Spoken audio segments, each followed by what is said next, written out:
Hello. Oh my gosh. Good afternoon and welcome to the show today, Sydney Wormsby. I'm so excited to have you on our show, Manufacturing E-commerce Success. It is the new year. Can you believe it's January 3rd, 2024. 2024? I can't even believe it. So, how are you? How is your Christmas holiday? How is it being in the new year? What are you super excited about this year, Sydney? Let's start there. Holidays were good. They were relaxing, which is Mhm. not always the case, but this year was Yeah, relaxing. Did some good. travels with short trips with family.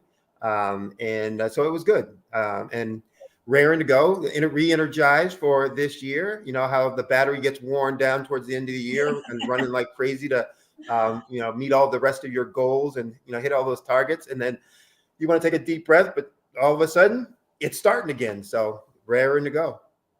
It goes by in an instant, doesn't it? Like I got to tell you, like right before the Christmas holiday comes and I'm like looking forward to like slowing down over the holidays, there's this period of time where I'm like, oh my gosh, I'm out of my routine. What am I going to do with all this time? And there's literally this, like, I kind of feel a little bit like, oh my gosh, this is so strange. And then I get into it and I'm like, oh, I like this. This is kind of nice. This could be okay. This could be Yeah. okay. And then January This is 2nd rolls what around. people do when they relax. Oh my. Exactly. Well, thank you so much for coming on and being our very first guest of the new year. Well, This is thank a you. It's an really honor. yes, and I am so excited to have you on. You and I had the pleasure of meeting at an event that was sponsored by Fuse Hub last month Right. with manufacturers and talking about e-commerce. And you and I just hit it off right away and had this amazing follow-up conversation. And I was like, I got to have you on the show, Sydney. There's so much wisdom that you have. So I want to make sure and give our guests a little bit of a background on you. And then would love to just have you share a little bit more about who you are and why you're here. And well, we're going to have so much fun. Looking So forward to it. let's go ahead and get started. So, Sydney, you are a business growth and improvement coach for Huertas e Decus, which is such a cool name for a business. Huertas e Decus, it's Latin. And so I'd love for you to just tell us a little bit about, kind of how you started your business. What was the inspiration for the name of your business and kind of like what is your passion? What's driven you to kind of start this wonderful, wonderful business that you have today? All right. So the name I picked. So I've been a serial entrepreneur, Mhm. and one of the things that I like to do when I name my businesses is to give honor to my parents for Mhm. how they raised me and what I think enables me to be successful in some of those qualities and characteristics. So different businesses will have different names. I always also try to tie it to what I'm doing with that business. But for this one, my dad was military, career military, so I grew up an Air Force brat. My mom, dropped out of high school, but then all through her life went on to actually not only get her GED, but then her bachelor's, and was working on her master's, um, all while she was, married with 4 kids and da da da da da. So, That's amazing. so they both. Let's just take a minute to celebrate mom. Yeah, That is absolutely, so absolutely. cool. Love Uh, it. and one of the things that they taught us, was about how to be independent, et cetera, et cetera. So that's why I always want to give honor to them. With Yeah. the business names. But for Huertas e Decus, it was about Huertas. It can be translated either honor or excellence. Decus, distinction. From a Mm, business perspective, excellence and distinction were the attributes that I wanted to provide for my clients, through my coaching and consulting with them, how to create excellence in their business so that they can be distinctive from all of the other competitors and those folks in the market, et cetera, and to make that name for themselves. And so that's where I came up with the name for it. And now that's I have several businesses going on now. I have kind of a strategy and policy consulting group, uh-huh. different name, but this is for my growth coaching business, where I'm focused on helping business owners identify how the simple things that they can do to grow their business kind of explosively. So So that's where the name comes from. And for me, I work only with small businesses, small and mid-sized businesses and not-for-profits. I came out of a corporate life, working for the Fortune 50s, the international papers, the PepsiCos, the Citigroups, the JP Morgan Chases, et cetera, et cetera. Yes. And it got to a And point where I Kodak was too, right? You worked for Kodak for a while. You've had Eastman quite Kodak, yep, big Mhm. manufacturing firm up in Rochester, Mhm. which was in the news recently for not Kodak, but Rochester for not so great things. But yeah, so I worked for a lot of manufacturing companies, Mhm. as a engineer, as a project manager, as a manager of manufacturing, assistant to VP, global ops, for global operations head for Citigroup, brand management, business management for Pepsi, and global product management for JP Morgan Chase. But I got to a point where I didn't want to help the big guys get any bigger. Yeah. And with there were also times where the way that I wanted to really manage client relationships, or to assist and help clients, sometimes came in conflict with the values or the approaches and the systems that were being used by the corporations that I was working for. And I just decided, Yeah. I want to do something on my own. And so I left, and started, doing the coaching consulting aspect. So.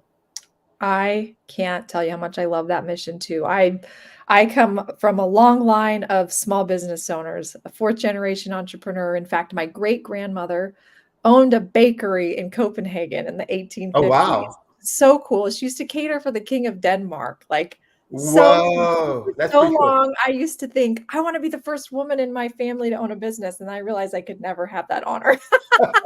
But yeah, so I totally appreciate that. I grew up with a dad who was a small business owner. I got to see firsthand like just the incredible impact that his business had on the employees, on the community. And there's something really, really special about what small businesses bring to their Absolutely. communities and to this country that's very different. I've worked in large organizations like you, but most of my career I've worked for small businesses. And there's just something about the grit and the passion that small businesses have and the way that they can just the innovation, it's just really, really quite It's remarkable. it's truly the do it on a shoestring budget. Do it with what, I don't know, but I got to get this done. Kind of. My Mhm. grandfather and uncle had their own construction company. I had a Mm. great uncle who had owned cleaners. Mhm. A couple of great aunts who had restaurants. My dad, Cool. after he left the military, had a painting company, had owned a hotel and a nightclub. Nice. So it does get Yeah, it into fits your in your blood. yes, it And does. you start like, I got to run something. I got to run something. Yes.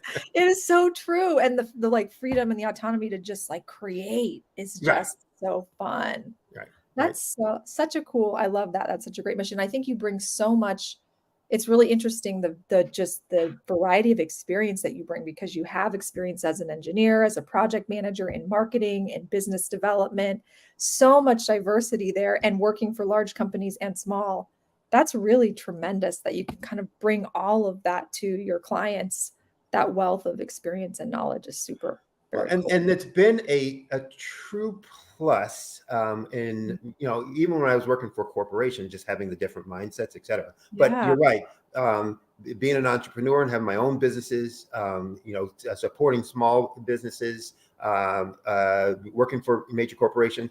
I've also been an adjunct professor for 12 years, so I Mhm. teach Yeah. all the topics. And for me, coaching slash teaching is just what I like to do. So it gives you the opportunity to, I'm not just advising you with your business. I'm trying to teach you how to be a better business owner, and better Mm. leader, et cetera, et cetera. And so that's what now gives me kind of joy, fun, gets my juices going, floats my boat, whatever metaphor you want to use for that, to say, yeah, this is what makes it exciting. It makes it really interesting, and all of the diversity then of the businesses or the situations and scenarios that you come in contact with, and then you get to help with, makes it a lot of fun. I think that's so cool, the coaching aspect of it, because that impact is so huge. Rather than just doing it for them, you're truly teaching them how to do it and being able to see them make that impact in their business. So, yeah. Yeah, for me, the implementation is a big piece too of how Mm. I work with folks. Yeah. So I'm not a consultant where it's like, here's the plan, boom, boom, boom, see you later, bye, thank you very much. Tell me when you have another problem. Because what I found is, small business owners, managers, businesses in general, don't always have, and which is why I got into it. They don't have the resources that big Yes. companies have. And by Mhm. resources, I mean the number of people, Yeah. the bandwidth of those folks, and the knowledge base, et cetera. And so when you give them an idea, sometimes it's like, yeah, I understand it. I don't have the resources to implement and execute that.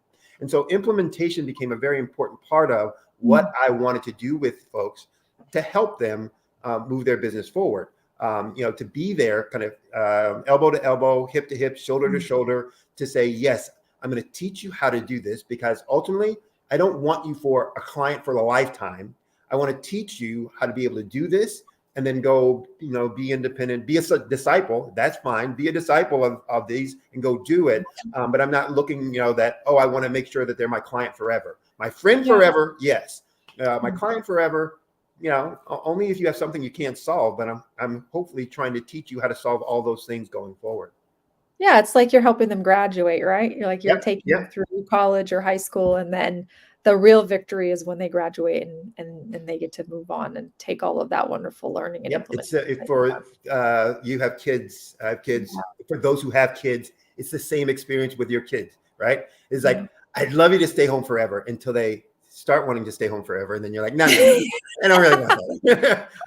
It's so true. But Like, I gotta tell you, my 9-year-old's already having those conversations with me. She's like asking me all the time. She's like, "Mom, when's Sophia gonna go to college?" Sophia's her older sister, and she's only 13, and she's already planning for her departure. I'm like, "Don't worry, she's gonna be around for another 5 years. You've got plenty of time with her. You don't need no, to no, worry." she's going, no, Mom, you don't understand. I want a room. I want a room. That's the only reason I'm asking. Touche, you're right. Uh, Anyway, that's wonderful. I love it. So I would love to talk to you a little bit because you've done a lot of work with helping small businesses grow their business. And as you know, that requires change. That mhm, requires people to change, along the way. And yes. I don't know about you, but like I've been part of a lot of like digital transformation projects, change management projects in that way, whether it's implementing a new CRM or marketing automation platform or an e-commerce is a big one that I've done a lot of work with, especially for manufacturers. And change is a whole thing. So I would love to talk about that today and just see like when you're doing these change, what you're doing, you're coming in and you're suggesting change to Right. these folks.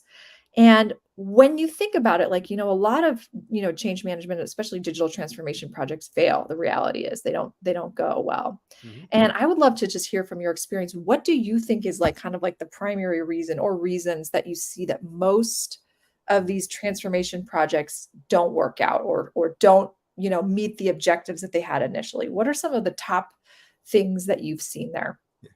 Well, I'm going to say the top one. And I don't know that this answer will surprise you or any of the folks, watching this, whatever. What the number one reason why I see Yeah. and think these projects and change in general failures in leadership, quite and simple. Um, Mhm. now, there's all kinds of aspects to leadership for change, right? Yeah. So when I say it's a failure in leadership, that's a broad category. It's specific things that they're not doing. But for Yeah. those in manufacturing who are familiar with Yes. statistical quality and process control, or Six Sigma, strategies and techniques, et cetera, there's a concept that says, look, 80% of all defects, failures, issues are a result of leadership or management. It's the same thing here in terms of change. I do a workshop where it's leadership for change, and I talk about what are the Mhm. things that need to be in place. And the Yeah. first and foremost is you got to know your why. Why are you Mm. trying to make this change? Mm. And if they're trying to make the change for, I want to look good, I want to get that promotion, this is Yeah. just another notch on my belt, it's going to fail because they're not going to be authentic. They're really not going to be focused Mhm. on doing the hard things. And you will see that sometimes with folks. It's like you're in it for the wrong reason, and it Yes. comes through. And nobody wants to follow you when that's your motivation because they don't trust what you're about. So that's one thing that needs to be there. And often, no, if it's not there in the right way, your why has to be something that's big, grand, bigger than you. Something that's value-based, faith-based. I don't mean faith as in religious faith-based, but something that you believe fundamentally and that you are then trying to accomplish and make happen. You have to create a sense of urgency. Yes. For that change. And often people are like, oh, yeah, we're going to make these changes, but we got time. We're going to take it slow. We're going to do it this way, and before you know it, the window is closed, and they can't do it. You have to establish what I call benefits for the change. There's an acronym I use, WIFM. I don't know if you've ever heard of that.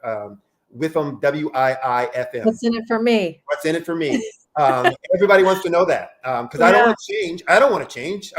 There's uncertainty, et cetera, et cetera. So if you're going to make me go through all this sacrifice, all this, what's in it for me? I know what's in it for you, for the company. What's in it for me? And so you need to establish that. And for a lot of folks, they just like, we got to do this. We just got to do this. Yeah, but what's in it for me? Oh, come on. Why are you asking me this? Let's just get on board with it. And so that will really drive change into the ground. Milestones. You got to create milestones for improvement. And the milestones aren't just for celebrating, which they are. It's a time to look back and say, look at the progress we made.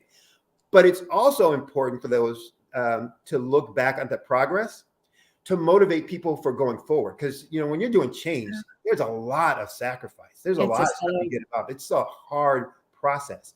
And people need to know, okay, is it worth me doing this, for another 6 months or another 3 months or another And when you take that time to look back and say, wow, we've come a long way. We used to be way over there. Now look at where we come to. It motivates people, it re-energizes them, et cetera. And so, people who don't do that, and I'll admit, I'm bad at the celebration piece. And I'll talk about that in a little bit. But the looking back piece, I'm great at.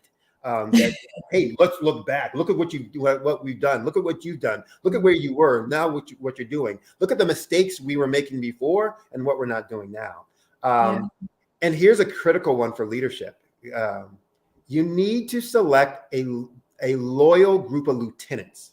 Yes, I'm so glad you said that. Yes, that support team who's going to help you, make this change happen. Who you trust.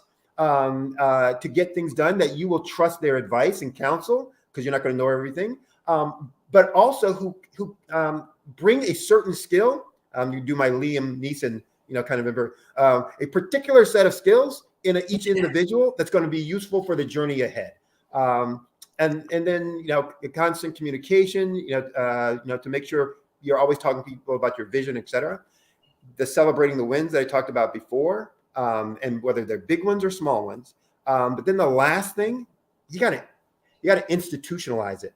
You gotta solidify whatever progress that you've made by creating process and procedures. So any one of those things that you're not doing and doing effectively, then you're setting yourself up for the failure of the change process in general.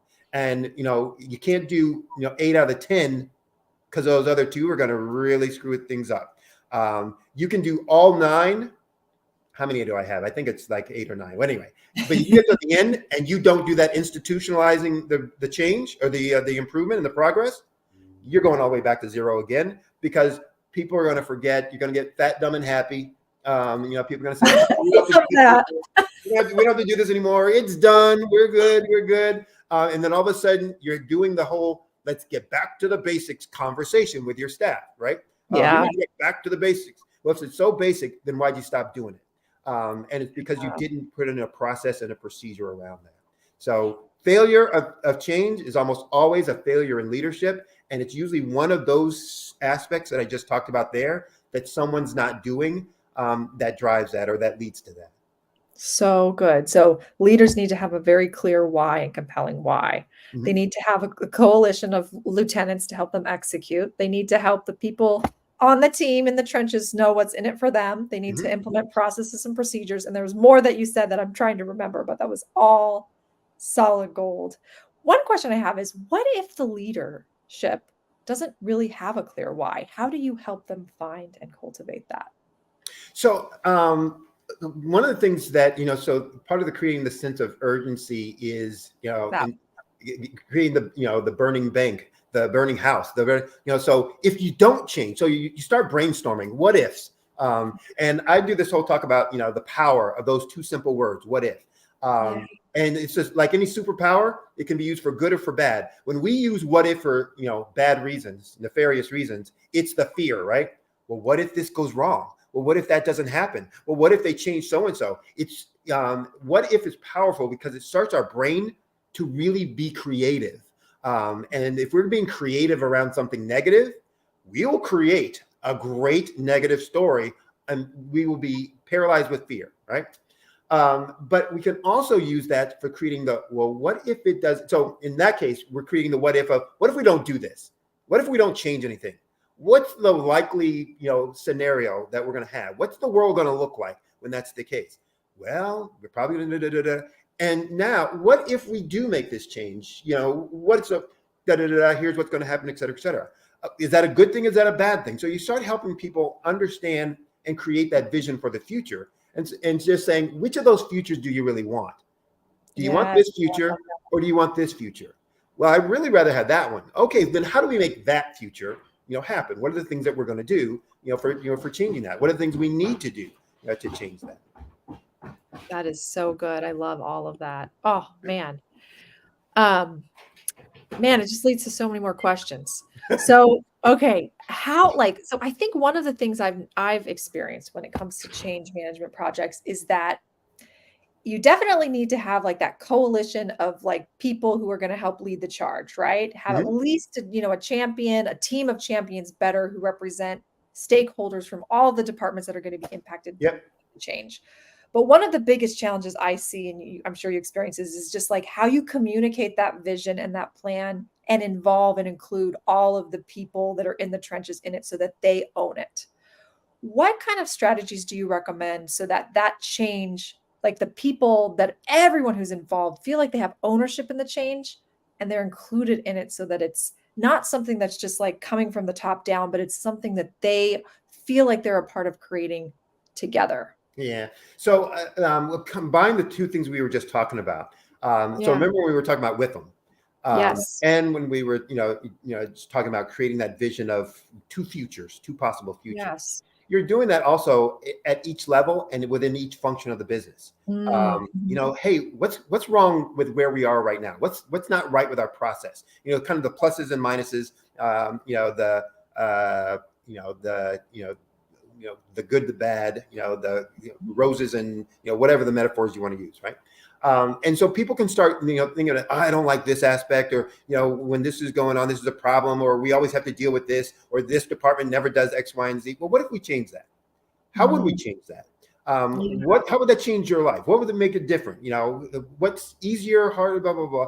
And so you start then letting them, again, experience what change could be in terms of positive for them, and giving them some say in it. I remember I was managing a group once. I was a startup. It was my first out of grad school. It was my first leadership role in manufacturing.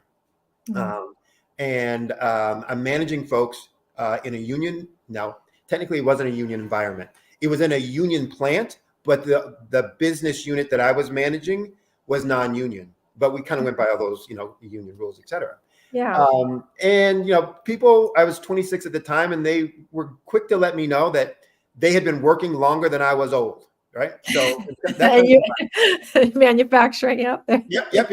I've been doing this since. And there was a guy, I won't say the name, but there was a guy. It was a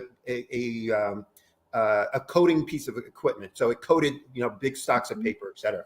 And when that thing went down, it was costly, meaning the web broke and it stopped running. It was thousands of dollars per minute that was costing. So you got to get that back up and down. And so we had a web break, and we're, starting to, I'm telling the team, hey, let's get this going. And I'm suggesting to go from this one specific spot because we can, fix the break there. The team was suggesting a different spot. Which I believed was going to be a problem in the sense of it's just going to break again when we do it there. It's going to break again. It's going to cost us more downtime. But at that moment, I said, you know what? They told me what they wanted to do. I said, you know what? We're going to do it your way. Let's try that out. Let's see what happens. Let's go. Let's make it happen. Great What way to happened show them exactly? respect. What's that? Good way to respect them, I think. Well, yeah. But it was also looking at the long term. It's like, Mhm. I'm pretty sure what's going to happen. And Yeah. sure enough, what I thought was going to happen happened. Not to say I They told learned. you so. Yeah. But They what learned. happens is then you have the chance to have the conversation. Why did that occur? What did we consider? What didn't we consider? What would we do different next time? Yada, yada, yada. And yes, what they also then felt like is, yeah, but you gave us the opportunity, to try it our way. So you weren't just dictating to me and their opinion, their experience has worth and value. So those are some things that you can do to make people feel like they're not just going along for the journey, but they are helping, to navigate the journey and to, guide, the organization through the path.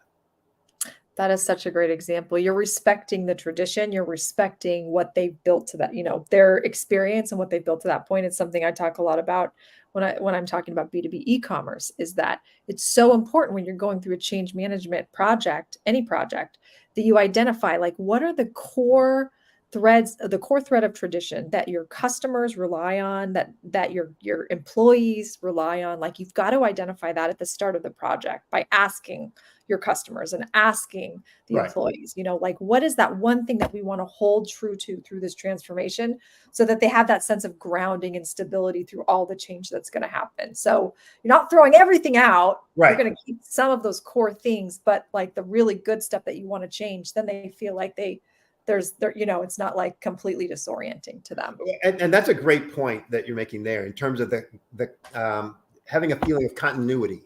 That, hey, there's the important critical parts of me are still there.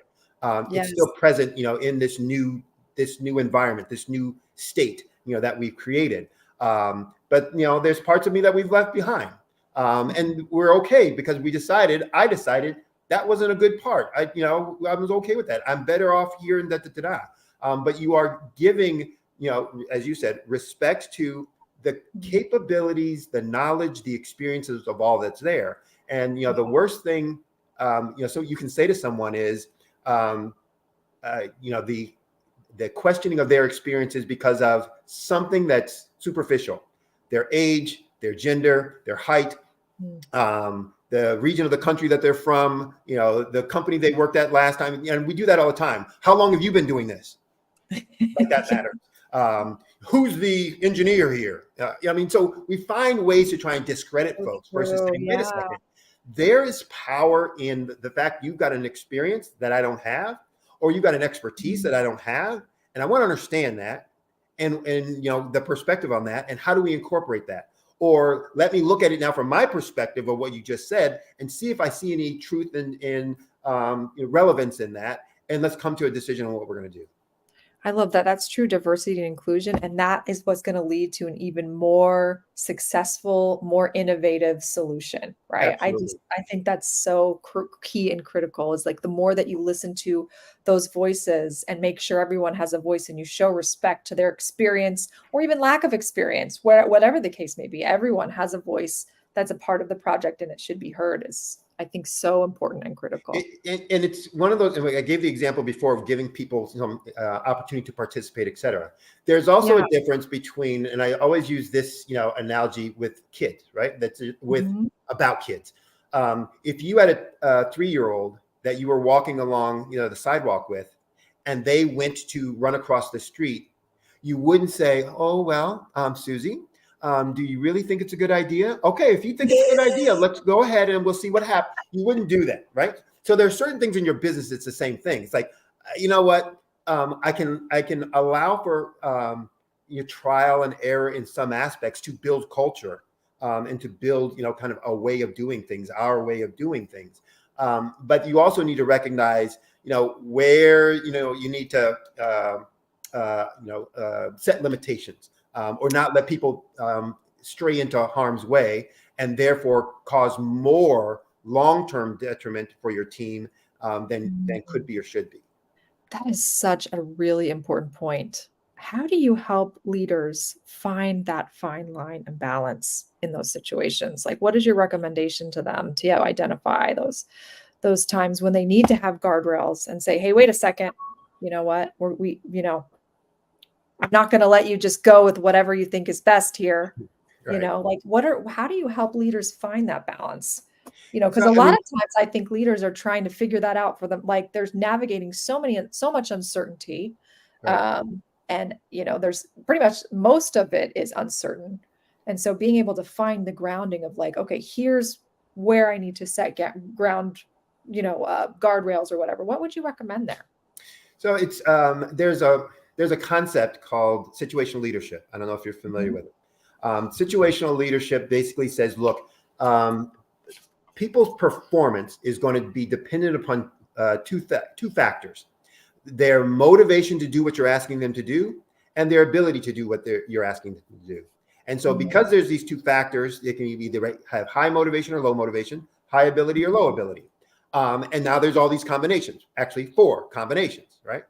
Your leadership style needs to be based on their readiness to perform style. Yeah. So if you are one-sided as a leader, I'm a coach. That's my coaching style. I love to coach. Da da da da da da. Well, then when somebody needs to be delegated to or allowed for delegation, you're not going to be able to do that. When someone needs to be directed and told, you're not going to be able to do that. Yeah. So the real trick is for you as a leader to be comfortable in each of the leadership styles so that you can pick and choose the one that's necessary for that moment, for that person, and for that moment. And one size does not fit all. And there's this myth about leadership that the best leaders are those motivational, charismatic, let's Rah-rah. charge, folks who will let you, do whatever you need to do so that we can all, be inclusive, et cetera, et cetera, et cetera. It's like, no, I can give you a few good scenarios where you would just never do that. And Yeah. you say, of course I wouldn't. Well, that's what you're doing in this situation. You're blah, blah, blah. You're using the wrong leadership style. So the best training is to really get comfortable in each one of those. If you're trying to move, through a career, find situation scenarios. So a turnaround requires directing, telling leadership styles initially. So take over a department, run a plant that is in need of turnaround, and see how far you get by just delegating things. There will be complete chaos, Yes. pandemonium, etc. Nothing will get done, and it'll be an abject failure. Just boom. Also, try and run this a plant that is just humming, getting all kinds of accolades and rewards. ISO 9002 certified and this way, and that, blah blah blah. Black belt in it, and try going in there, directing and telling. Oh, yeah. And they're going to say, "Who are you? What are you talking about? We got this. We know what we're doing. Do you see that plaque on the wall right there?" Da, da, da. So it's one of those things that just says you've got to get comfortable in all the styles. And then it's about which one is going to be most useful and most effective. And you're never going to be perfect in that choice. And remember, even within a team that needs to be directed and told, there may be a person who can be delegated to. Yeah. So as a leader, like the first step is to just be able to identify and have the emotional intelligence to understand what that particular person or situation, what style of leadership they require. So that's the skill you've got to develop. Yep. This is so good, Sydney. My goodness, I love it. Well, I would love to hear what is it that you love so much about manufacturing? What kind of compels you to want to support manufacturing companies in general? I know you have experience, you have engineering experience, but tell me a little bit about what is that passion that you have? Why? Oh, so much. The sounds, the smells, the pace, all that stuff. It's really about, we used to use the word earlier, the diversity of activity in manufacturing. So a manufacturing business, you have to be, you're going to do some sales. You have to, do purchasing. You have to manage, P&Ls and reports. You have to, understand materials and, the science of your inputs. You have to understand systems and process. You have to understand people and leadership. There's all this So diversity of functions and tasks and things that have to be done. That for me, it's very challenging because it's not dry. It's not, kind of mono,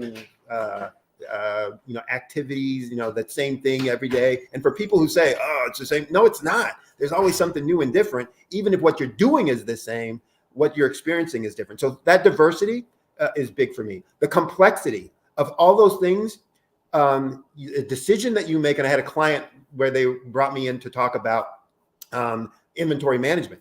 And how their inventories were off and they needed to improve their inventory management system. And I started interviewing, assessing that. I said, I came back to them a couple of days later and it said, you don't have an inventory management issue. You have a compensation issue, to which they really wanted to kick me out, to say, you have no idea what you're talking about. But what I showed them was that they had changed their compensation strategy for their sales folks. And that had changed their motivation of what they were pushing out there. And that hadn't tied to their ERP, MRP systems. And because of that, they were producing to one thing, selling something completely different. And so the complexity of the systems and the interaction and the integration of those things is also great in the problem solving, because, a problem can be being masked by something that you think has nothing to do with what's coming up. It says, well, here's how that works. Here's how that fits. Here's how those things are connected. And therefore, this is why we need to do X, Y, and Z. So it's that kind of stuff, that really gets me excited. There also with manufacturing, there's something immediate that you need to do today, and that you're going to look at for results and progress and accomplishment. But then there's also this thing that you're working on that's a year, 3 years from now, at the same time. And so that, juxtaposition of those things, the tangible aspects of it and the measurable aspects of your impact. I can tangibly see what I did today. Yeah. We can tangibly see what we did today. And I can see the impact of that. If my working process is down, and that's what I've been working on to get that down, I see it. The floor is clear. If I'm working to reduce defects, improve cycle time, it's clear, as that plant is humming, and our defects are low, our waste bin is down. In fact, we've gotten rid of our waste bin because we just don't have waste anymore. Then all of those things become, really challenging and powerful for me to stay energized and excited. So it's that and more, that really, gets my juices going about manufacturing. Your passion, you're just exuding so much passion. I love it too, just because like you mentioned, it's so tangible. You're actually making real stuff, stuff that's like sitting on my desk here. Right. Like it's real. You're having like a real impact. And I have to agree with you. Like whenever I've gone on a manufacturing floor and you can hear the sounds and the smells and it's such a sensory experience. It's really very cool and exciting. And they're just like, manufacturing is the backbone of our economy. People take for granted the incredible impact that manufacturing has in so many parts of our economy and our society. And they don't get like nearly as much, attention or praise. It's not glamorous. And I think that's not sexy. It's not. It's there. You're never invited to, to the red carpet, thing. It's like, oh, you're in manufacturing. Oh, really? Yeah. And I think they get a bad rap. Like people see them as maybe less innovative as these big tech companies or SaaS companies. And I just think that couldn't be further from the truth. Like innovation in manufacturing companies can be so extraordinary, what they can come up with and create. And people really they take it for granted, I think, Sydney. Absolutely. And it's, as we were saying, it's not the sexy thing. And when you're in college, nobody's saying, I want to go work in the manufacturing floor. I mean, there are some people, yeah. But for the most part, people are like, oh, I want to work in an investment bank. I want to work. Those are the sexy jobs, the sexy careers, and yada, yada, yada, glitz and glamour and all that kind of stuff. But to your point, manufacturing is essential to all economies, whether you're talking about a local economy, a state economy, Yeah. A federal or countrywide economy, or a global economy. So if you're not producing stuff, you're gonna have a problem. At Yeah. some point, you got to make things, or you're going to be at the whim of those who are making things. So, So true. Yeah, so true. Oh, I love it. hmm. My gosh, we can just keep talking, talk. So I want to hear a little bit more because I know you've done a lot of change management projects. And I'd love for you to tell me, like, can you share an example with me, Sydney, of like a project that you've seen, maybe you weren't directly responsible for managing it, but maybe you were part of it or whatever, in whatever capacity, maybe previously in your career. Like, do you have an example of a change management project that just went wrong versus one that went right? And like, what were the differences that you noticed? I can probably think of a couple. And one of the things that people always think that when someone is successful or is doing it is like, oh, they never made a mistake and da da da. Oh, that's not true. That's not true. Yeah. And I like to use myself, examples, for folks to say, yeah, I have some answers, and sometimes I had the answers because I screwed it up before. um, but I'll use two examples for me of the good and the bad. Right, Okay. the great success and the not so Yeah. great success. And one I was given, and I won't say the companies on either one of these things are in stuff. But in one, and I won't say whether I was working for someone or if I was, my own business. I'll just say I was leading. But in one scenario, I was leading a group that was a combination of startup and turnaround, meaning Okay. they only had a few locations that weren't running very well, and I was going to turn that around, but also grow the business because there was so much opportunity within that market segment, geography, et cetera. So I came in to do, both aspects of that. And went through all my, leadership for change steps, doing this and boom, boom, boom, boom, boom, et cetera, et cetera. And, in a matter of 2 years, had turned that thing not only from being one of the worst performing business units in that category to being a leader, and where folks were coming in to interview my staff and team. How did you guys make these changes? What happened with this? Da, da, da, where are you going? Et cetera, et cetera, et cetera. And that was an example where I was using all those things that we talked about before. Yes. The sense of urgency, here's the why, blah, blah, blah, et cetera, et cetera, et cetera. The WIFM. I had another situation or scenario where I took over a group that was a turnaround, and got involved because it was a turnaround and I saw the opportunity for it. Went through all of the things that we were talking about, was getting some success, but ran into a roadblock because I couldn't create the loyal lieutenants team. Interesting. And looked for folks, tried recruiting and hiring some folks, couldn't find, that group of folks to support, to be my loyal group of your lieutenants. arms and legs. And, what ultimately happened is it just didn't move forward. It didn't progress.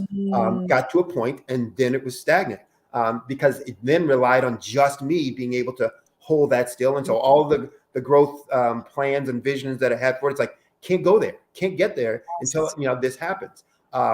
And, some things geographically complicated that because of where I was trying to manage that business and where it was geographically, et cetera.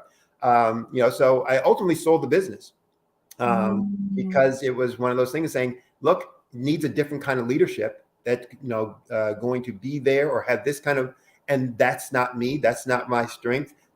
That's not where I'm going to put my energy, et cetera, et cetera. So it's a clear example of why I can be so passionate about what things are necessary for success in it. Because, if you really are successful, you've had some failures.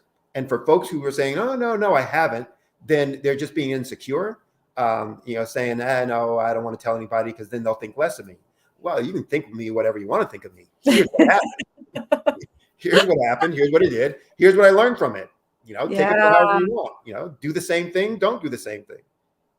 Such humility. But I think you have to be able to have that level of humility, Sydney, to be able to recognize what went wrong and to be able to do that after action review and say, look, this is where I made mistake where I could have gone better. And that the only way that you're going to grow as a leader, as an organization, is if you can really be honest with yourself and have that level of humility to look back and say, this is where I went wrong. And now I've learned it and now I can step forward. And I think that's a really good example of how important it is, to your point earlier, that you've got to have all of those things, all of those points of leadership, the failures of leadership that you mentioned, they all have to be tended to and addressed. You can't just like hope, well, if I don't have this one, we're still going to be able to charge through and make it work. Right. Like that's such a great example of just how disciplined that you have to be as a leader to make sure that those core things are being handled. Absolutely. Also, I think it illustrates that a lot of times people think that you just need one charismatic champion who's going to lead it and they're going to be able to have the impact that's going to make it work. And to your point, I think that's such a clear illustration that that's not the case, that you have to be able to have a team around you that's going to be able to carry that change throughout the organization. And to rely on just one person to do it, one like really charismatic leader, is just setting yourself unless you're omnipresent. I don't know of any individual human who's omnipresent. It ain't going to happen. You're not going to be everywhere all at one time. And folks are going to either need, want, or take advantage of the fact that you're not. So they're either going to need it, or they're going to want it, or they're going to say, I'm going to take advantage because, they're not here. They can't see. They don't know And you need that team of lieutenants. Or there's going to be some experience, situation, problem that's like, that's not my expertise. I'm not great at it. And I need someone who's going to be on that team to say, here's how we do that, or here's what we need to look at, or here's what we need to, to cover, et cetera. When I put that team together, I always put one person who's great at celebration recognition, because I'm okay, let's get to the next thing kind of guy, right? Yeah, we solved that. Of course we were supposed to solve that because that's what we do. Let's move on. And I always, bring somebody on that's a rah. They have all their skills, but I need to have one person on who's going to be, Sydney, stop. We need to, celebrate. We need to recognize. You need to go talk to them in that department and et cetera, et cetera, so that they feel like, you notice and you recognize. Okay, I got it. I'm going to go do it. Because if it was left on my own devices, I wouldn't. Well, I think that's also another sign of great leadership and humility is great, having great self-awareness, to really understand what your weaknesses are. Everybody has weaknesses, and to intentionally bring someone on who's going to support you in those weaknesses. I know I have that on my own team. Like, I am the raw person, if you can't tell. Like, I'm very much like positive optimism. We're going to find a way. We're going to figure it out. It's very easy for me to see possibilities and opportunities in anything. Like, it's just my natural MO. And so I need someone on my side to be like, wait a second, Nicole, did you think about that? Like, I'm not really sure that's going to work out the way that you're thinking it is. Let's walk through this. And I need that person on my team to help me kind of see through some of those things. So I love that. That's such a great example. Well, I have like, there's this 8 phases of change. As I was thinking about this, and I have like a talk that's coming up that I'm doing at an e-commerce conference at the end of the month. And I'm talking about navigating, people through change. And I think that there are like, came up with these like 8 phases of change that people have to go through. There's the initial denial, resistance, finally you get them through. They're accepting the change. Then they're excited about it. Let's do this. Then they start feeling overwhelmed. Oh my gosh, there's so much work we have to do. Then they get frustrated because they're like, oh, this is a lot harder than it looked. When we saw the demo of the platform and we talked about it in discovery, that just seems so exciting and easy. And it's not so easy. It's hard. It's not going the way I expected, right? That's the frustration phase.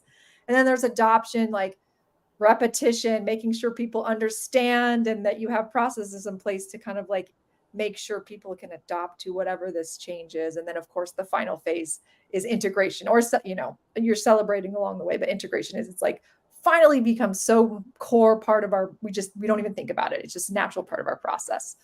And so my question for you is like, the frustration phase of change is so painful. I found, like, what do you think like leaders can do? Do you think it's possible to completely bypass that part? And that's my first question for you.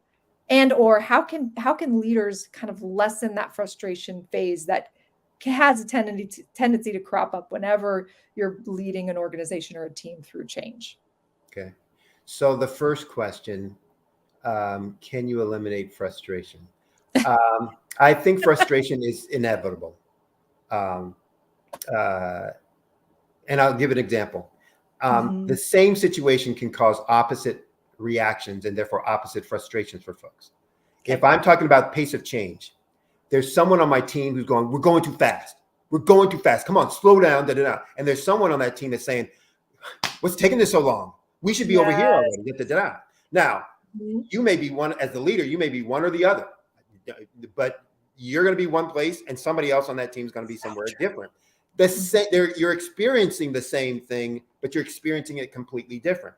So frustration is going to be a natural outcome, a natural result of any change process that you're putting Yes. forward.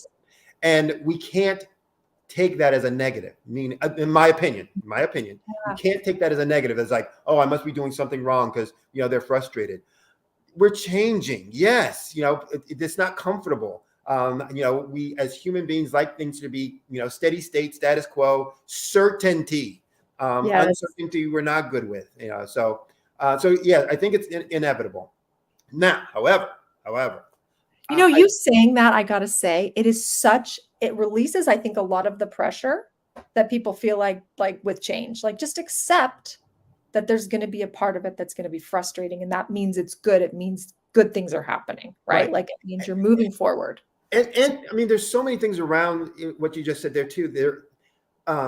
I was talking to somebody the other day, and then they were asking, well, why is this not happening, and why are these people this way, and da da da. And I said, look, first of all, they are folks who are not good with uncertainty and lack of clarity. That's as a group, that's their MO. They're not comfortable with opaqueness. They want to boom, boom, boom, boom, boom, boom. So there's going to be this. And it's the same thing. It's like, within, an organization, you need to be, clear about, well, who are the folks that are here? What are their fears? What are their, desires? What are their values, blah, blah, blah, et cetera, and understand there's going to be certain things that go on and change. You're not going to know every answer when it happens. And I was leading a group for change once, and they said, well, how are we going to do that? And I said to them with straight face in the front of the entire team, I said, I don't know, but I know we'll have an answer.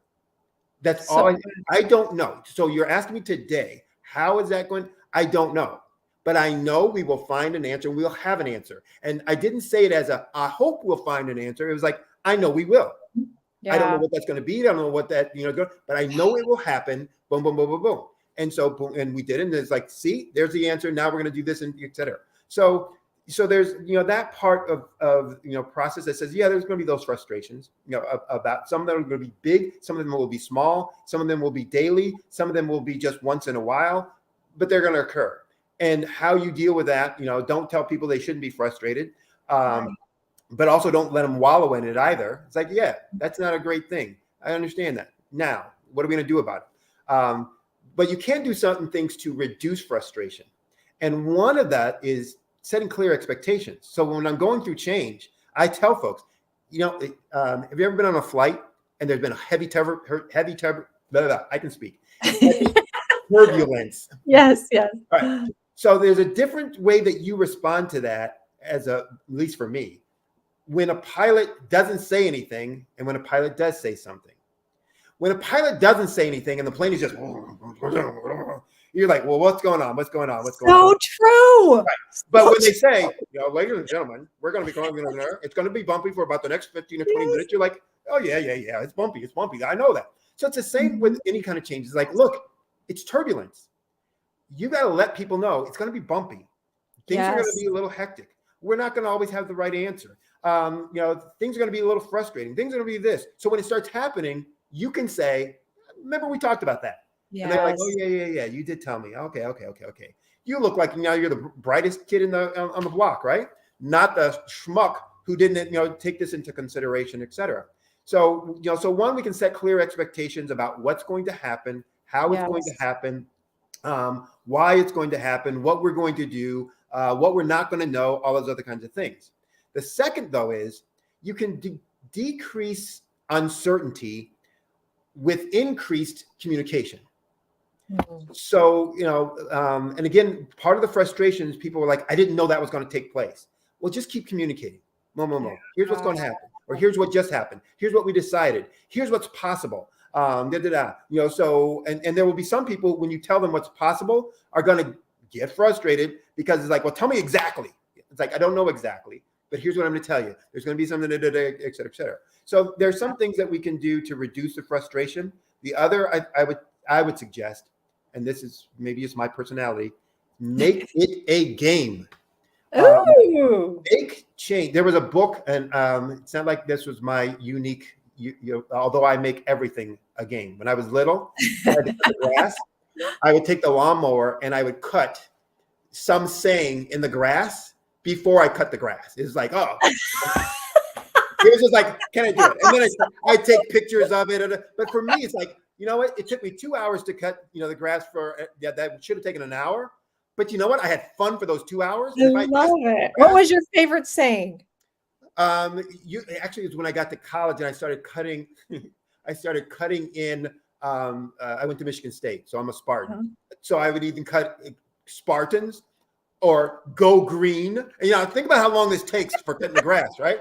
But it was like, at least it's fun now. And I'd rather do something fun for 2 hours than something that's boring to death for an hour.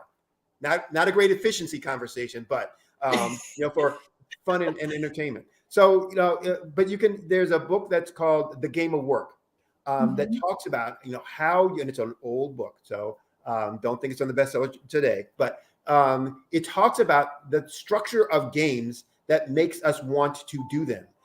That we can be as tired as anything at 5 o'clock or 6 o'clock when we're getting off at work. But the first thing we do is run to the gym, right? You're dragging out of the office going, oh my gosh, what a hard day. Oh my gosh, I'm so tired. And then you get in the gym. Yeah.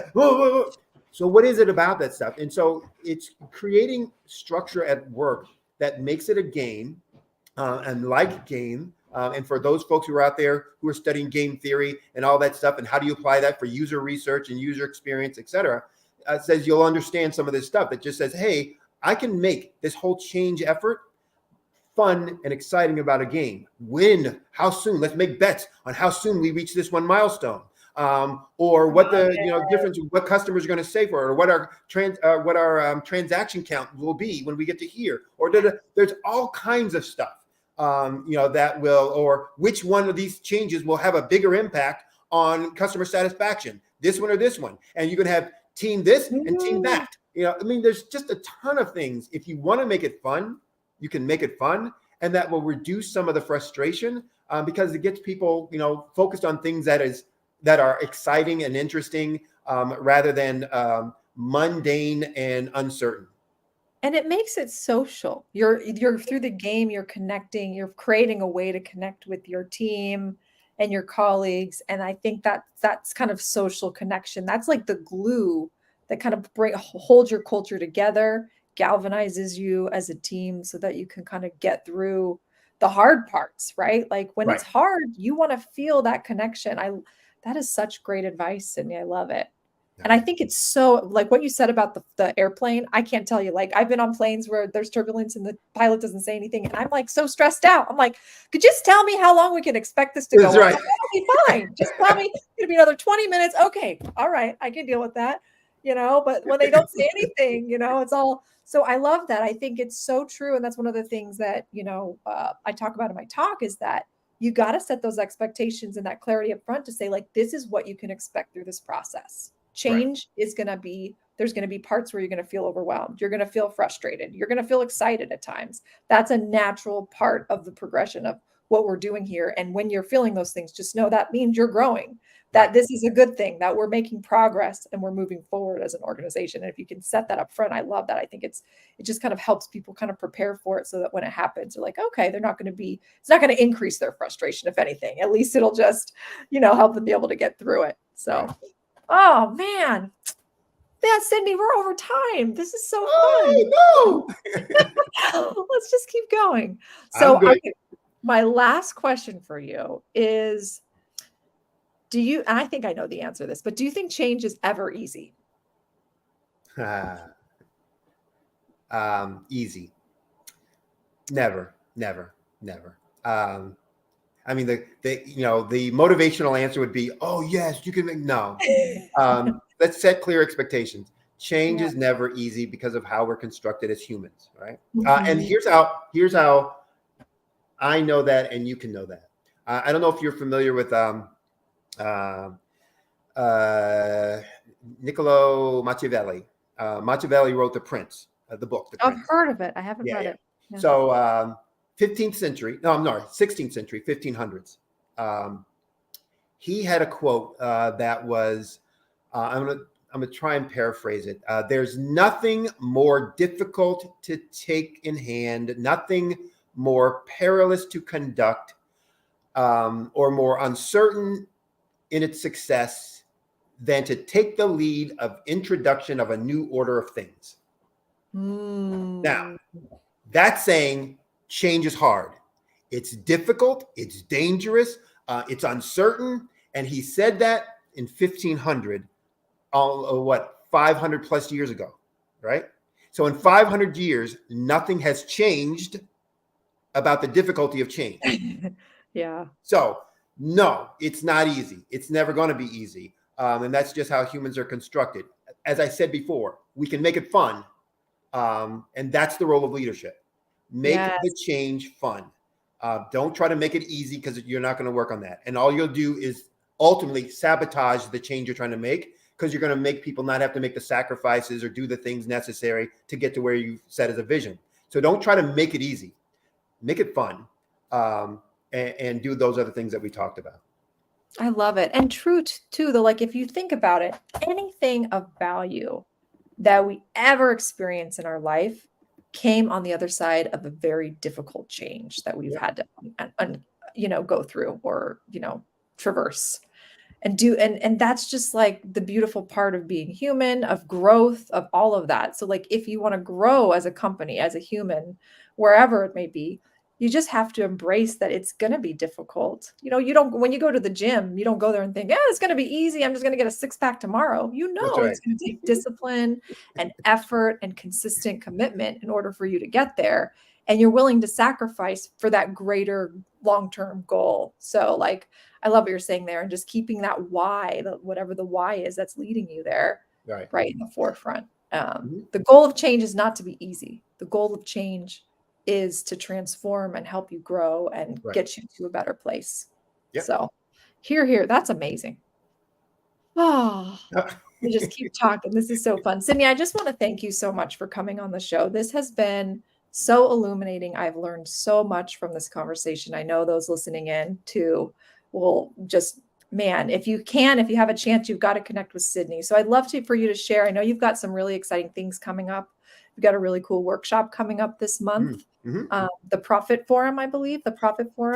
The Profit Booster Forum. Yeah, the Profit Booster So Forum. what I do with my clients, I work with them on growing and improving their business. Yeah. And what I have found is that typically it's two major problems that most businesses have in their approach to growth. One is that they focus too much on their own features and functions. Manufacturers are big on that as well. All businesses are, but manufacturers especially focus on the features and functions without really focusing on what's unique about them, or without focusing on what the pain points of their customers are. And for those who don't know the terminology for pain points, a pain point is a problem that they have that they don't want, or a benefit that they want they don't have. And so when you focus on your features and functions, but not their problems that they want to get rid of, or the benefits that they want that they don't have, then you're losing sight of how you can make an impact. So one of the things I do first and foremost is to help our clients understand what's truly, truly unique about them. And then the second problem that folks have in their business growth approach is about spending too much time on what I call in manufacturing, we call firefighting and rat killing, right? Yes. You're running around fighting fires, killing rats, et cetera, et cetera. So in addressing that with my clients, I use the concept of small change to big things. That we're going to make small changes to big things and leads to explosive growth. And so I do that by first focusing on what's truly unique, what are your customers' pain points, and then how do you use your uniqueness to resolve their pain points. And when you identify that, What you then have is what I call a bold claim that you can state that will resonate with your target market. And quite frankly, it's the foundation for every other business decision you're going to make. Whether it's pricing, whether it's product design, whether it's materials, cost, every kinds of employees, every other decision you're going to make comes out of that big bold claim that you're going to make. That comes from you knowing what's really unique about you, and the pain points that you're trying to resolve. And so when you have those things, then you can focus only on those 5 areas that all growth comes from. And so that's what I work with my clients on. Well, this Profit Booster Forum is working hand in hand with folks over 8 hours, but 4 consecutive Saturdays, where we're going to teach you and help you conduct your market research about who your target market is, what are their pain points, knowing what they're thinking before they think it and before they tell you, and then creating your kind of gap analysis from a branding perspective, and your market dominating position statement. Where in this market am I going to dominate based on my uniqueness, and an implementation plan for that. So when you walk out of that forum at the end of 4 weeks in those 8 hours, you will have your market research, you will have your market dominating position statement, your bold claim, and your implementation plan for how you're going to implement that through the rest of your business. And you'll also get that reviewed by the peers who are participating in that as well. So you'll get some instant feedback about, hey, this is what others are feeling about that when they hear it, or some things I might want to change or sharpen up, et cetera, et cetera. So it's a pretty unique process. This is the second one that we've done. We did one back in June of last year. We got great feedback about it. So we're going to do one starting on January 27th. There are going to be 4 consecutive Saturdays. So we want to make sure people have more time and, not being disrupted by the events of the day. But it's going to be Saturdays from 9 a.m. to 11 a.m. starting January 27th for the 4 consecutive Saturdays. And they can go to Eventbrite, eventbrite.com. Just do a search for the Profit Booster Forum. And it should pop up. And you can register there. So this one is there is a charge for it. It's not one of my free ones, but the value Tons of is value. remarkable. Normally, when I'm working one-on-one, and I'm doing this with a branding specialist as well, who's got one of the top 10 podcasts in the world on branding strategy. So we're doing that together.